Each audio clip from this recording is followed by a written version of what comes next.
Jaya Ram, Jaya Ram.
Nice to see you all. So we are reading from Canto 7, chapter 10. This chapter is entitled The Science of God. I'm sorry, Hare the Krishna. the science of God. So this chapter is Prahlad, the best amongst exalted devotees. And we are reading from Srimad Bhagavatam 7:10-27. Hare Krishna. Thank Could you, the red microphone be moved closer? How's that, Prabhu? Is that better? Oh, way better. Thank you. No problem.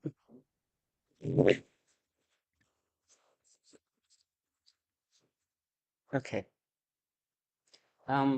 If anybody has it on their phones and they want to pull it up, we're going to read together verse 29, but I'm going to read verses 27 and 28 first, and then we'll get to 29.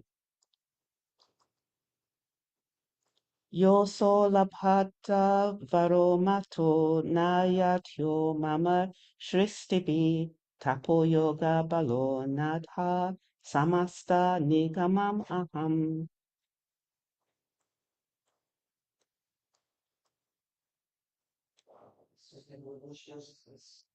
7, 10, 27. Now we're on 7, 10, 28. But we're not going to chant until 7:29. That's when we're going to. 7, 10, 28. Dishtatat tanaya sadha maha bhagavato ripaka twayo vimochito mrityo dristya tvam samito duno. And 29. Etad vaspuste bhagavan dayatata paramatmana savato gript santresanam mrityo api jigham sata. Etad vapuste bhagavan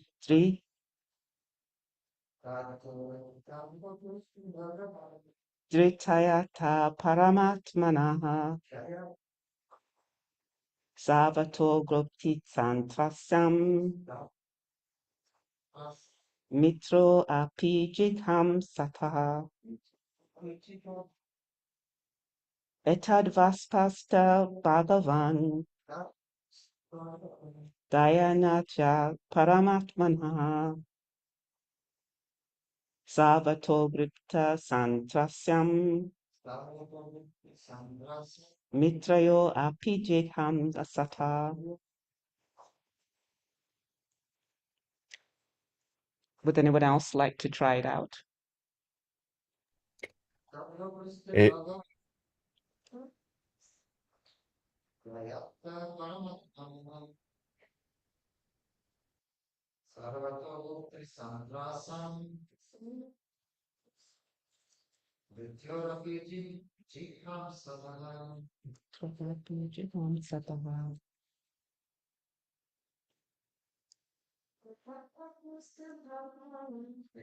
Napuste Bhagavan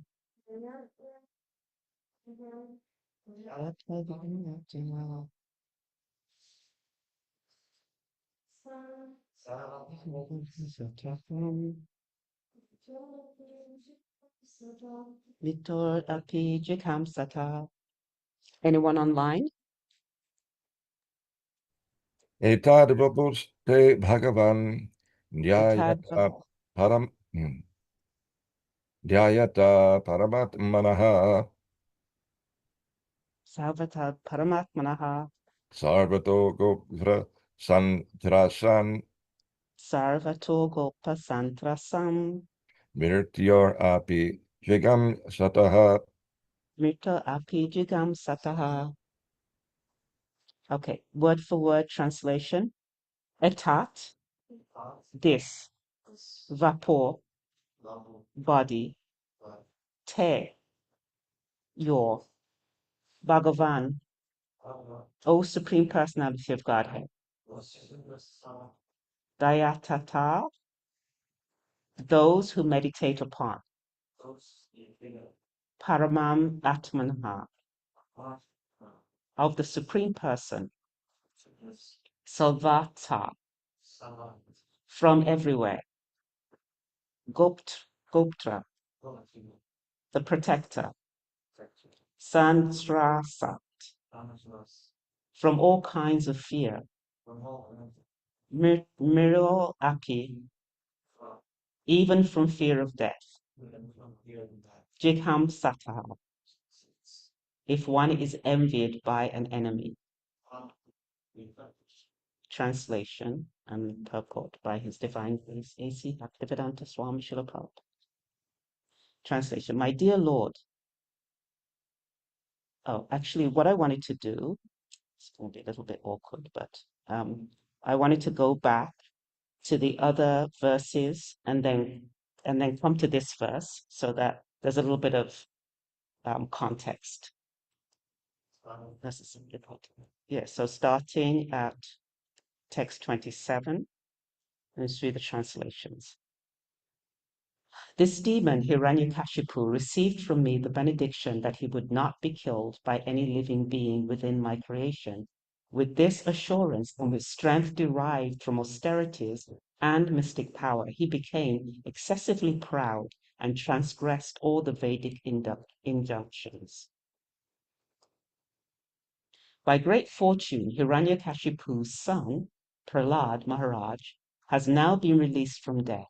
For although he is a child, he is an exalted devotee. Now he is fully under the protection of your lotus feet. So what we have here is Brahma praising Lord Nrsingadev after Nrsingadev killed Hiranyakashipu, who was so angry, nobody wanted to approach him. So Brahma asked Prahlad to go and appease him. And so Prahlad has finished appeasing Lord Nrsingadev and he's calmed down enough, and now Brahma has stepped in and is sharing these prayers. My dear Lord, O Supreme Personality of Godhead, you are the Supreme Soul. If one meditates upon your transcendental body, you naturally protect him from all sources of fear, even the imminent danger of death. Purport. Everyone is sure to die, for no one is excused from the hands of death, which is but a feature of the Supreme Personality of Godhead. Mrta Savaharas Charan.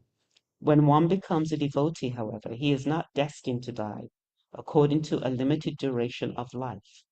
Everyone has a limited duration of life, but a devotee's lifetime can be extended by the mercy of the Supreme Lord, who is able to nullify the results of one's karma. Kamani nidhatati kintucha bhakti bhajan. This is the statement of Brahma Samhita. A devotee is not under the laws of karma. Therefore, even a devotee's scheduled death can be avoided by the causeless mercy of the Supreme Lord. God protects the devotee even from the extreme danger of death.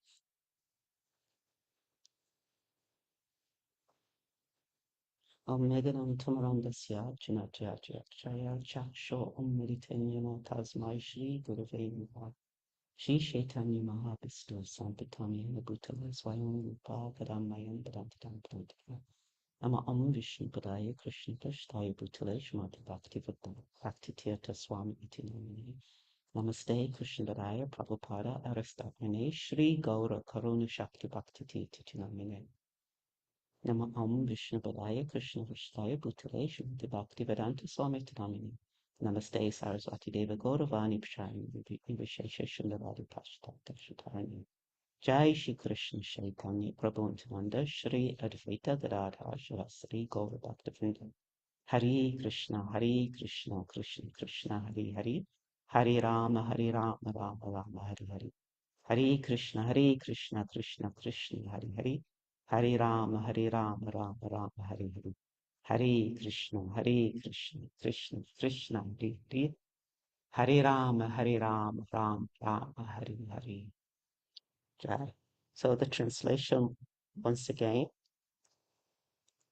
Oh, my dear Lord, O Supreme Personality of Godhead, you are the Supreme Soul. If one meditates upon your transcendental body, you naturally protect him from all sources of fear, even the imminent danger of death. So the first thing that stood out to me in this passage is that there's a distinction. It seems that there's a distinction between fear and death.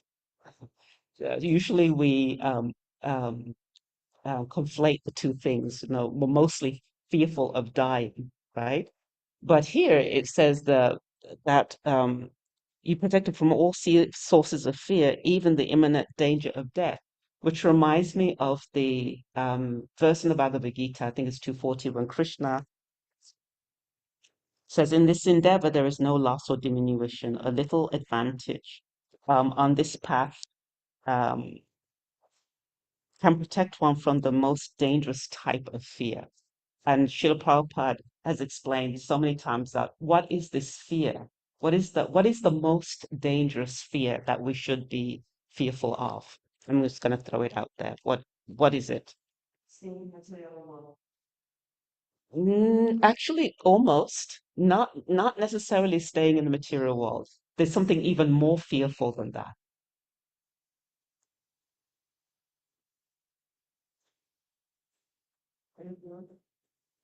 Samsara, but same, yeah, staying in the material world, same thing. Even more fearful than staying in the material world is being in the material world and forgetting Krishna. So it doesn't matter what. I think it's Bhaktivinoda Thakur that prays, whatever may, whatever birth I have to take again, let me not forget Krishna. Let me not, let me not forget who I am, what I'm doing here, and who the Supreme Person of Godhead is. That is our fear, that we may fall into a situation where we forget that we're actually supposed to be going back to Krishna.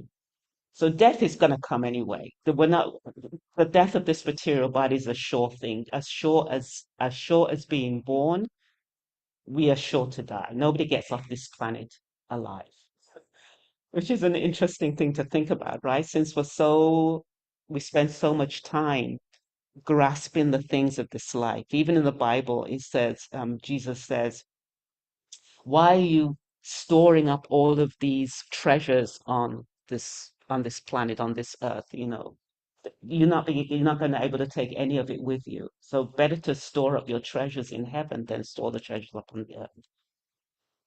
So being protected from this greatest fear is different from being protected from death. And actually, this came up for me a number of years ago. Um, there was a really exalted devotee, actually a saint, just like we honor Jayananda Prabhu as a saint in ISKCON. There's also Mother Ladini. I don't know if anybody has heard of her. She did a lot of her service in New Vrindavan, but she was such an exalted person. I can't even describe the qualities that this Vaishnavi had. Um, but she was in I think it was Liberia. She was in Liberia preaching, and she ended up losing her body there. She was actually executed. She was shot by the ruling tyrants that were there at the time. But if you had and I had always wondered, why would somebody that was so exalted, so special, she was such a saint, such a loving, generous, completely selfless, completely just being in her presence, you felt uplifted and inspired. Why would somebody like that be taken away? You know? Um, then when you think about Arjuna on the battlefield and his reluctance to want to destroy and kill his relatives, his grandfather, his martial gurus, his friends or so-called friends, his relatives, his cousins. He didn't really want to engage in that. And what did Krishna say? That you're missing the point. That these people here, they're already dead. If I want them gone, they're already gone. You're just being the instrument. And who can kill anyway? Nobody kills, and nobody kills and nobody can be killed. And so all of this is just like a pastime. And so I was thinking about that, and I was thinking that Krishna doesn't read these bodies are useful as we serve Krishna and we engage in bhakti yoga for our own purification to get back to our actual natural position. But these bodies, they come and go, and they've been coming and going for millions of years, millions of lifetimes. And so, just as when you're walking across the ground, you don't particularly, pay attention to what is underneath your feet. If you tread on an ant, oh dear. You know, if you knock a spider out of its web, if you swat a fly, if you go like that, you kill a mosquito. The living entities go on to their next bodies. We don't really take so much consideration about that. And so this is a really humbling way to really to meditate on this. How small are we? How insignificant really are we in these bodies? How just like another piece of a wheel in a big machine that's going, how important are we? But we give ourselves so much importance, But if you think about just like you're spotting a mosquito on the side of your arm, how big are the demigods? How big are all of these entities that are controlling the cosmos? What are we to them? Like ants. Has anybody seen talking about Prahlad Maharaj, this particular chapter? Has anybody seen the Shringadev film? Yeah. You know what my favorite part of that film is, that movie? When Hiranyakashipu, yeah, yeah, yeah, exactly. He's so puffed up and thinking, I'm so big, and he gets bigger and bigger and bigger. He enlarges himself, and he's past, I think that's the Mount Meru. He goes past Mount Meru. All the demigods are looking up at him. It's like, oh my God, how big can he get? And he's like so puffed up and so proud and thinking himself is so strong. And then he realizes he's actually just standing on the hand of Vishnu. He's standing, and Krishna, Vishnu is looking down at him like this. It's like, do you think you're so big, really? That's my favorite part. And that kind of really pulls when my false ego starts to kind of get out of hand and I start thinking, um, how big am I? How important am I? And I think about that. No, nobody cares. Nobody knows who you are. Nobody cares about you. Sometimes we're like that. We do something like you might like trip in the street or something, or we knock something down in public, or we drop something and we quickly pick it up and we're thinking, oh, did anybody see me? Is anybody looking at me? No, no one's looking at you. Nobody cares. Everybody is so self-absorbed. Who has time to think about you? It's just that false ego.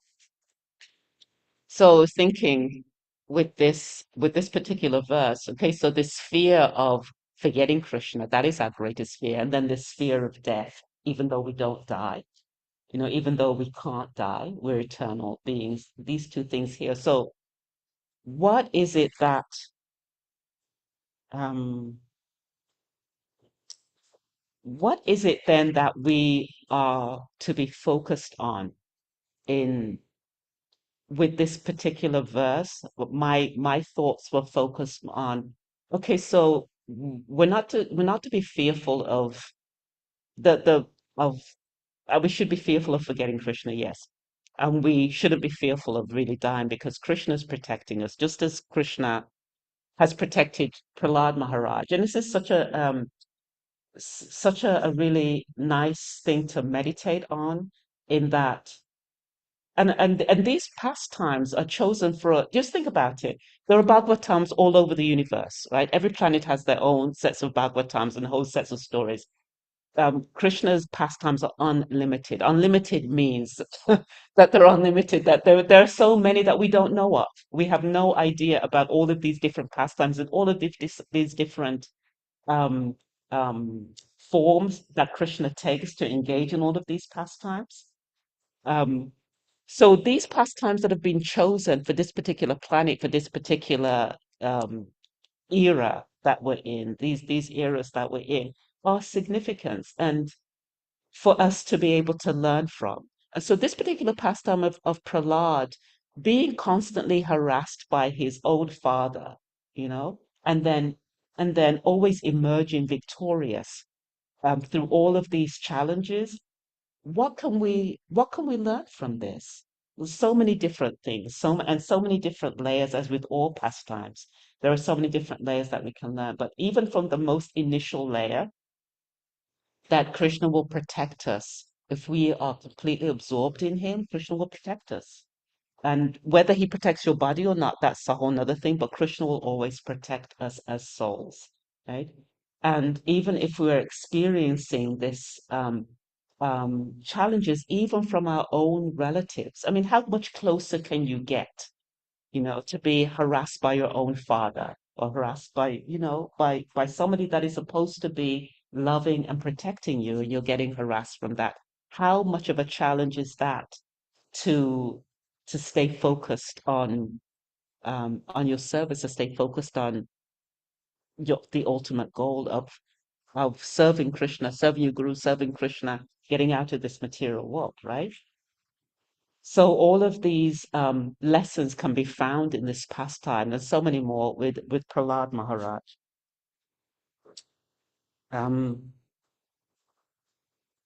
and even in our own um, experience, our own personal experience, and even in the experience of like talking with other devotees, you can see how Krishna has manifested in their lives and have protected them. When I think about even before I became a devotee, I think about all the situations that I was in that could have ended really badly. And it was like, wow, Krishna was even protecting me then. And I didn't even know, right? But Krishna was protecting me. And I think back and wow, that was so stupid. Really? You did that? And it's like, and you got out of it, somehow the other, you're still here, you're still breathing, you're here serving. It's like, wow. Goodness, yeah, definitely. Krishna was definitely in the picture there. Even if I didn't know anything about him, he was there, supporting me and saving me from myself, actually. And if you could think about that in your own lives, just reflect for a second. When did Krishna show up to really protect you? Um, and we can just like hold that in our hearts and really think, oh wow, even though I didn't even know anything about Krishna consciousness, or even if you did know something about Krishna consciousness, you could have been going about your service, you could have been doing whatever sankirtan or whatever service that you're doing, and Krishna is looking out for you, and he's protecting you. So that's always something that gives me so much solace. There's a book by Narajana Maharaj that I was going through my bookcase, and this book was then. I was thinking, oh, how timely, because the title of the book is Krishna Protects His Devotees. And I was thinking, oh, this is this is so nice, and let me read through this a little bit and see. And the devotees in so many different situations all over the world, in so many um, life-threatening and challenging situations, and our heart goes out for them being in such precarious situations. But it's also a glorious situation too, because in that in that challenge, they get to remember Krishna more sincerely. And you all experience this whenever something goes off a little bit. Oh, Krishna, Krishna, Krishna. When you're driving and the car starts to swerve, isn't that the time when you're like really shouting out to Krishna, Krishna, Krishna, Krishna? So being as Queen Kunti expresses in her prayer, let these calamities come up again and again. Not that she's a sadist, no, a masochist. Not that she's a masochist, but she understands that when these situations come about, that is the opportunity for me to really absorb myself in Krishna consciousness, in really understanding Krishna, and really giving my heart to Krishna. And so it's a bit of a stress on the nervous system to be under that kind of stress all the time, but to even offer that up to Krishna, anything can be offered to Krishna. And so even to offer Krishna the stress that you're experiencing in these situations, in these challenging situations, that is also can also be an offering. Not only when we're peaceful and happy and everything is going well. Oh, thank you, Krishna. Thank you. Everything is going the way that I want it to go. Even when things are not going the way that you want. Thank you, Krishna, for giving me this opportunity to think about you some more, to to absorb myself in you some more, to work on all these challenges of patience and tolerance and compassion. I mean, how can you work on them if you're never given the opportunity, to be tolerant or to be compassionate or to be patient, to be loving in a situation that you would rather not be. Krishna's giving you the opportunity. No, that this you can practice. So um, the other thing too that I was thinking about with this whole pastime with Prahlad and his father and the challenges that he was going through, they're actually what they call scientifically now near-death experiences. And if you Google near-death experiences, you'll see so many people that either died on the operating table or were in some kind of an accident and were they were pronounced dead, and then they came back. No brain activity, no heart pulse, but then after a while they came back. And if you look at the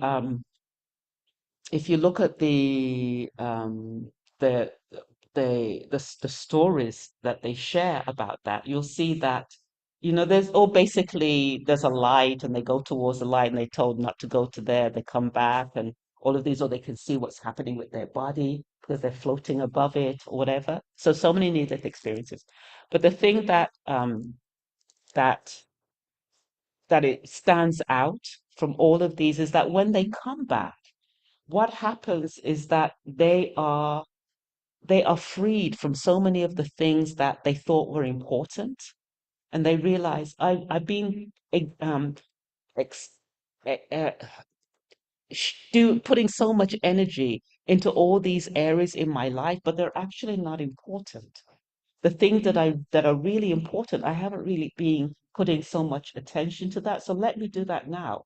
Let me cut away all this superfluous stuff in my life and just focus on the things that are important. And you see that time and time again that these near-death experiences have people pull in their energy from all these things that are just dissipating them and distracting them, and have them focus on the things that are actually really important. And so do we need to go through a near-death experience to finally really decide on what is important in our lives and what we need to pull energy from and put energy to? And so um, I think one of the things that I find, especially when I talk to people that have experienced death in their lives, is I remember this. I don't know where to find it, but I don't know if it was a conversation, but Srila Prabhupada was talking to somebody. I think he was just made some new sannyasis. And one of the things he said was that one of the one of the greatest things to avoid as a sannyas is regret, you know? And I think that that's not just for sannyasis. I think that's also for all of us too, is to live our life without regret. And the way to do that is to continuously be keeping a running tab about what we're doing and why we're doing it, to stay conscious. You know, be conscious and then be Krishna conscious, right? So Srila Prabhupada said. And so how are we staying conscious is that we are reflecting on what we're doing every day. Bhaktitirtha Maharaj would say that every day he would write a letter to Srila Prabhupada and you know talk about what he did that day, what he could have improved on, you know what worked, what didn't work, you know, and he encourages us to do the same thing too, to reflect, take some time at the end of the day to reflect on, okay, what did I do today? How did I utilize my time? How was I um, able to share with somebody? Did I do what I wanted to do today? What stopped me? Did I spend more time scrolling on my phone than I thought I was going to, or you know, in front of a screen? How can I check that next time? Um, Somebody called me. Was I compassionate with that person, or did I just try to get them off the phone, or just try to, you know, dismiss them because I had other things that I wanted to do. So all of these things we can like take a look at them and then we can fix them so that when we get to the end of our life, the end of the time that we have in these bodies, we won't be looking back thinking, oh, I wish I had done that. Or if only I could have done that way. Oh, I would have done it this way if I had more time, I would go back and do it. No. This is the time that we are supposed to be doing all of these things. And so let's utilize the time that we have and focus and be conscious about every aspect of our lives, every aspect of our interactions, every aspect of our devotional service, whether it's reading, whether it's chanting, whether it's service, whatever service that we're doing. Let's be mindful about it because we don't want to get to the end of our life and then be thinking, I should have done that better. I should have paid more attention. I should have spent more time, you know, with the people that I love, or spent less time accumulating points at work or whatever. You know, nobody gets to the end of their life and says, oh, I wish I had spent more time at work. I wish I had worked harder. No, you know, these things that are so important to us, let's focus our time on those now. And to that end, I just wanted to end with this meditation um, from this meditation book from Bhakti Tirtha Maharaj, which is really appropriate. This is meditation 10, Die Before Dying. It's a pretty long meditation. It's like 3 or 4 pages. I didn't want to do the whole thing, but I did want to just pick through bits of it so that we can meditate on it a little bit, you know, as we go through our day and see how how can I how can I end this day without regretting what I'm doing in this day? You know, how can I be not just be thankful, because we should always end with gratitude and appreciation, but knowing that we did the very best that we could. And that's all that we're actually ever asked to do is the best that you can do, you know. Everyone and everything in its normal state wants to live as long as possible, eternally. Eternality, however, is not associated with matter, but is a spiritual affair. Death to matter and to our material bodies is inevitable. But if we master the science of dying before dying, we will connect with that which is eternal, our soul and its home in the spiritual world. After all, death is to remove everything false and secondary. When we die before dying, we put first things first. The activities that nourish our souls and help us detach from the illusion and confusion of material culture are our priorities. Since we know that life is meant to prepare for a glorious death, we can live each day as if it is our last. There is no time to waste on irrelevant, superfluous activities. Even when we must give time to somewhat superficial things, it must be done in a way that enhances the primary, significant involvements.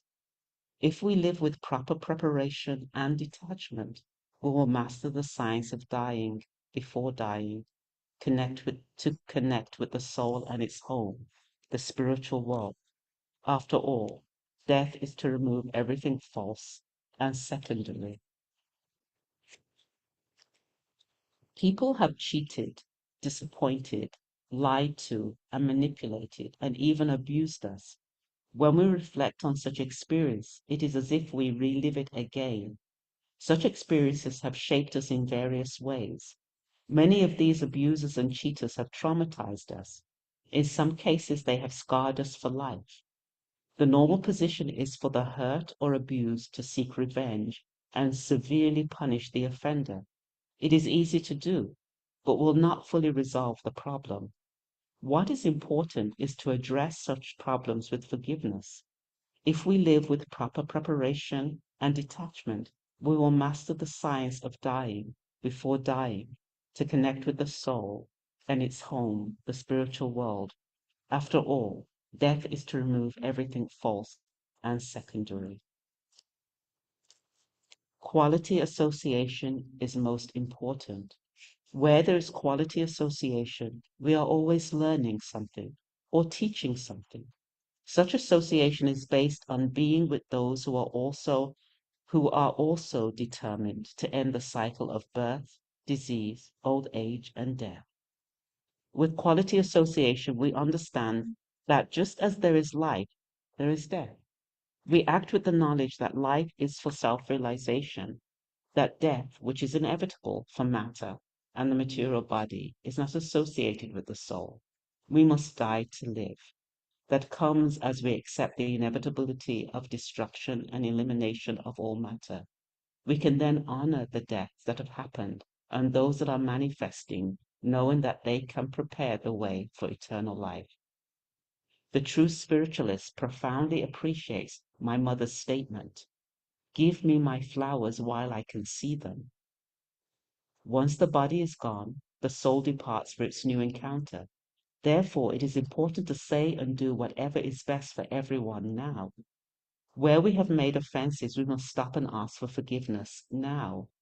While we have people to meet, places to visit, and experience to have, we must put first things first, understanding the differences between what is temporary and what is eternal now. We must allow every day of our lives to represent healthy closure now. We are most natural when we live for love, because all of our associations will be quality associations in which we share our compassion, determination, and realizations and receive the same from others. This is the technology of how to celebrate life, now and live with proper preparation and detachment so that we will master the science of dying before dying to connect with the soul and its home, the spiritual world. After all, death is to remove everything false and secondary. I am the lowly beggar who is desperately trying to die before dying. Hare Krishna Prabhus. Thank you so much. If there are any questions or comments or any experiences that anybody would like to share that highlights what we were talking about today.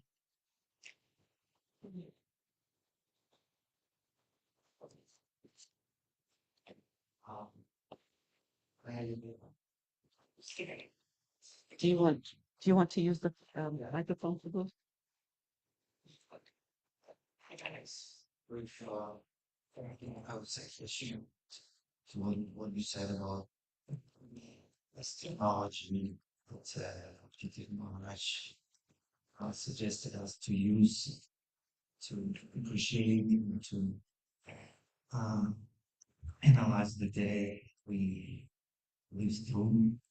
Um, when you talked about it, I just it reminded me the technology that Srila Radharani Maharaj used. Mother says that every day we should end with some gratitude to find 10 things that we are grateful for to Krishna for. And it just reminded me of like we just can combine this gratitude and analyze what we did wrong and what we did right. And in this way, we can just uh, connect with Krishna all the time, like every day, at the end of the day, at least at the end of the day or in the morning when we chant japa. And then we're too busy to remember about Krishna, do our stuff, we're busy with our life, but at least at the end of the day, at the beginning of another day, we can remember Krishna and be in connection with him, be grateful to him to what he is helping us with to to to remember about him. Because all that we go through in our lives, especially when we already devotees, it just gives us and Krishna guides us through all our problems, and it's different view on our life and all. But we know that we have connection with Krishna, and Krishna guides us through life. So thank you so much for this analogy of the analyzing our day, and so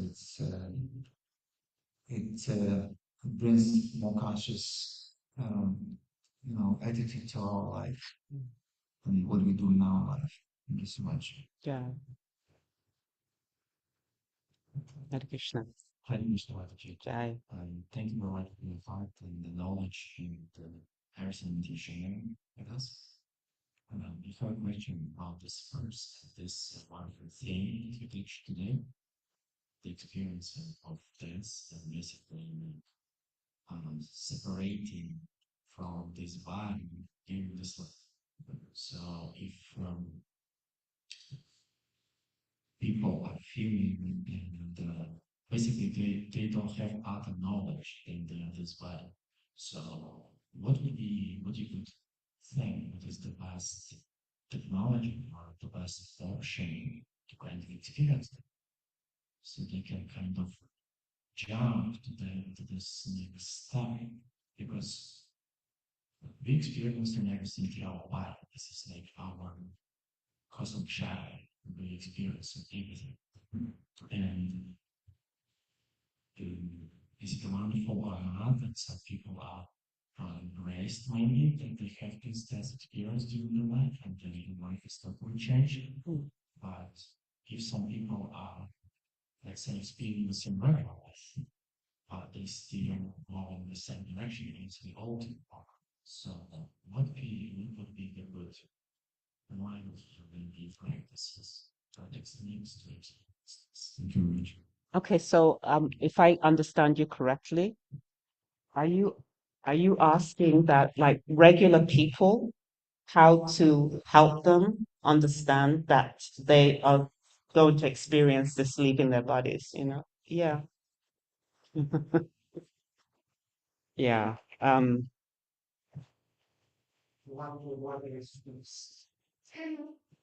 Go from one extreme to the other. I guess the way. I mean, when we when people see those near-death experiences, they're more serious about their life. Right. But if we avoid this kind of extreme, it's not going to be turning point in their life. They're not going to be too serious. Or it's like turning out illness, right? Mm. That it turns somebody into God or actually sources of life. But we just if about from work we have how can we help people to experience this near experience death without this experience? Yeah, so yeah, to kind of shock them out of the complacency that I'm gonna live forever and I'm controlling everything. That whole thing. We can't. This is something that I've been slowly, painfully understanding in my own life is that we're not in control, you know? Everybody is on their own particular path. All of you have relatives, right? You all have relatives that you are in your heart. Please become Krishna conscious, please read the books. Please become vegetarian. Please just like understand this. And they don't. So we have to we have to really, the Bhagavad Gita, the three sections of the Bhagavad Gita, three areas in the Bhagavad Gita that is teaching us. The first is how to live, right? The first part of the first six chapters of the Bhagavad Gita, 18, 6, yeah. First six chapters, how to live. The middle six chapters, how to love, right? What are the last six chapters about? How to let go, how to live, how to love, how to let go. We have to let go. We can do what we can. Like I said before, we try our best. We do our best. We're always loving, we're always generous, we're always giving, we're always compassionate. We plant seeds where we can, give prasadam where we can, give a book where we can. But everybody is on their own path. Everybody is working their way through however many millions of bodies that they have to work their way through before they get to that point. Our job is to just drop the seeds, to give the opportunity for them to ask that question. Maybe, and you don't even know what it is that you say or do that could actually put them on that path. You could say the way that you say something to someone can have them thinking, and that thought can be with them all the way through. The way that you smiled at somebody, oh, I was feeling so down, but that really nice man, he just like smiled at me. So maybe I am worth something after all. If that stranger can smile at me like that, maybe I should think more about, you don't know what it is. So I have stopped trying to be the controller. I mostly, like I'm at maybe 60%. I've tried not to be the controller. 40%, I still think I can control things. Um, and just whenever the opportunity arises to give with you whatever you can and to let it go. And then, you know, Krishna will take care of the rest. He's in everyone's heart. Krishna will take care of the rest. Hare Krishna. Um, it's almost time for to greet the daters. Does anybody online have anything that they want to share or say before we move to the next thing? Thank you, Yashodamani Mataji. Such encouraging words about how to connect to people, inspire them in Krishna consciousness.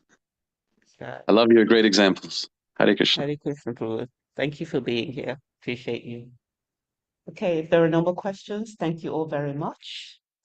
All glories to Gurudev, all glories to Srila Prabhupada. Right. Thank you. Thank you. So, did you say? Hare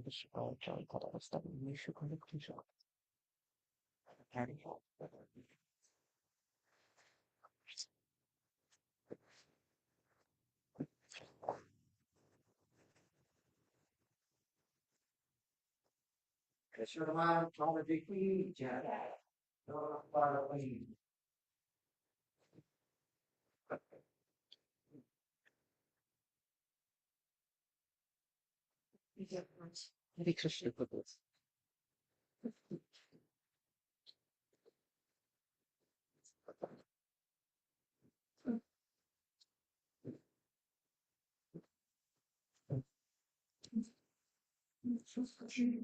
Hare Krishna.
Jaya Prabhupada.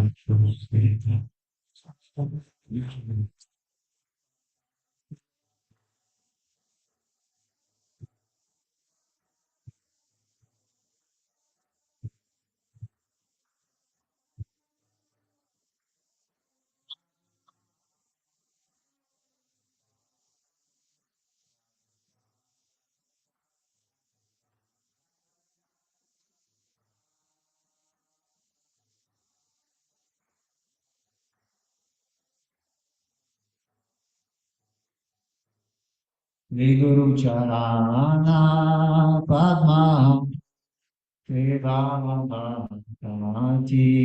Satam Viguru Charana.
Devra Sadhu Sam Samadipu Sam Devra Sadhu Shah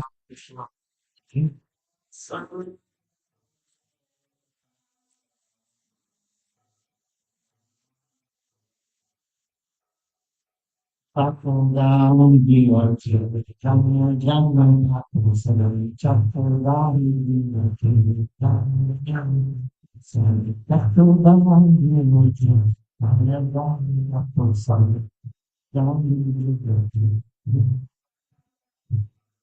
Yang Tetra Kasulika Yang Tetra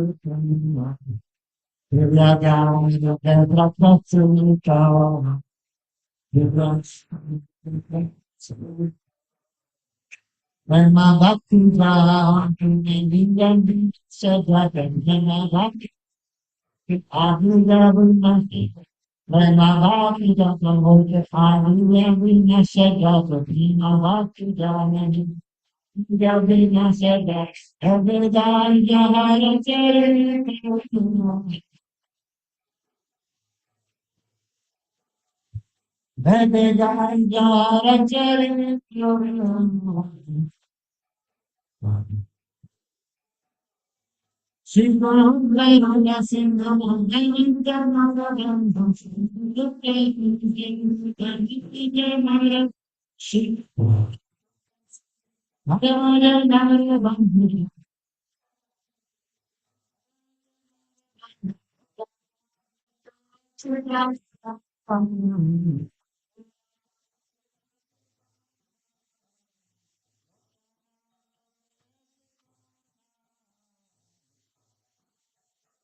Krishna Krishna Hare Hare Hare Rama Hare Rama Rama Rama Hare Hare. Hare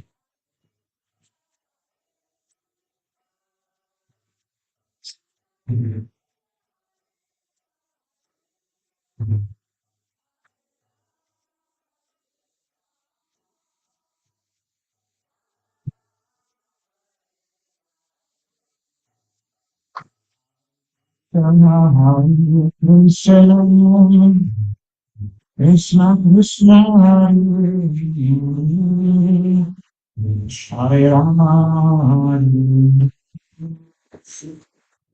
Rama Rama Hare Hare.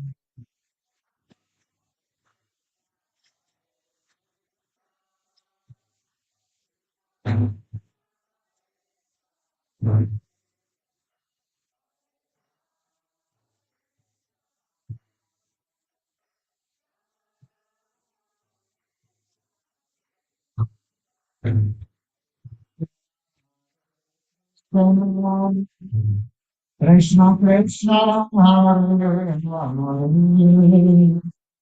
Hare Rama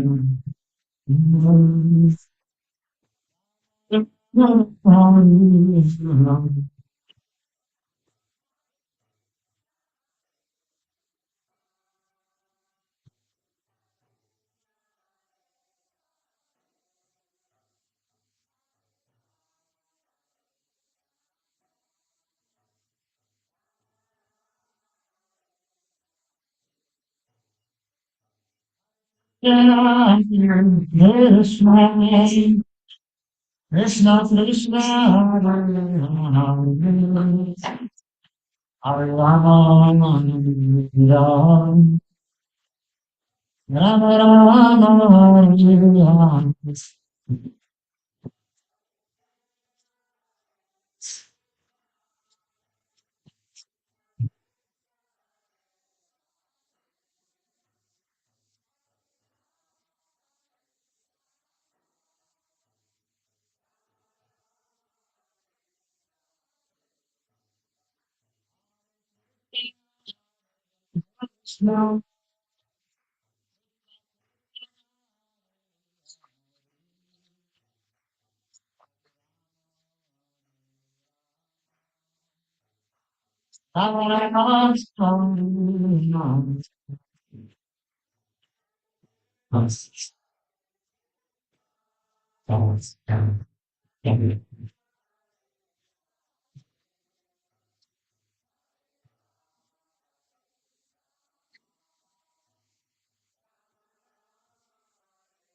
Krishna Krishna Krishna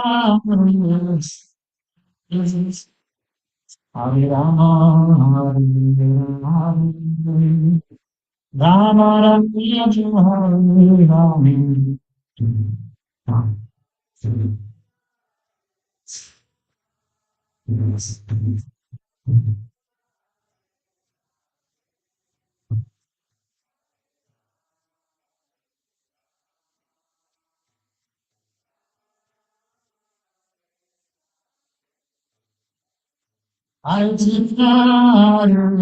Krishna Krishna Krishna Krishna Hare Hare Rama, Rama Rama, Krishna, Hare Krishna,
Krishna,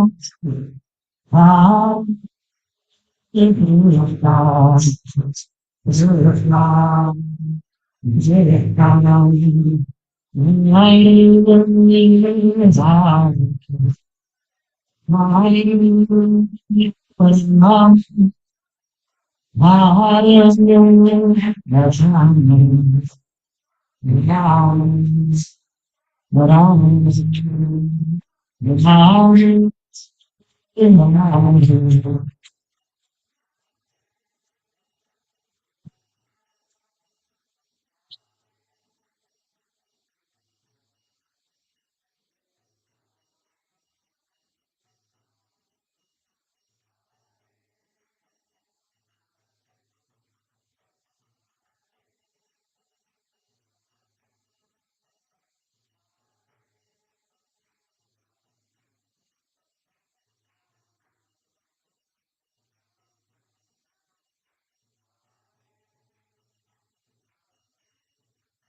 Объявление в 11, здесь лекции.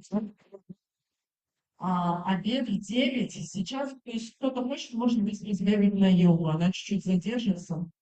Она сейчас начинается и будет там. Ну, чуть-чуть, может, придется на завтра. В смысле, завтра в 9 и лекция в 11. Обед в час. 30.